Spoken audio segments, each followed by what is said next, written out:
All right, our star patient, Gerard, who's 3 weeks out from his right knee surgery.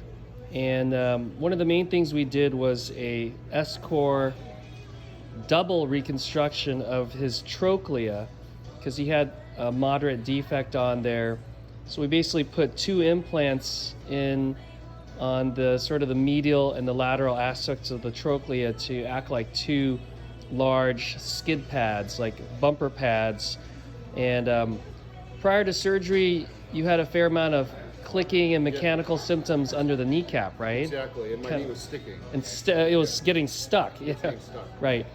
And so now he's not too far out. It's looking pretty good. Is it feeling pretty smooth? It's really smooth. Yeah, no clicking at all. And it feels very smooth. So he's getting pretty good terminal knee extension, and he's flexing to about 90 degrees. Trochlear osteochondral damage and problems is a big part of anterior knee or patellar pain because it's the trough where the kneecap basically has to glide, and when you have problems there, it's like putting a ball peen hammer into a painful part. The kneecap's like a ball peen hammer.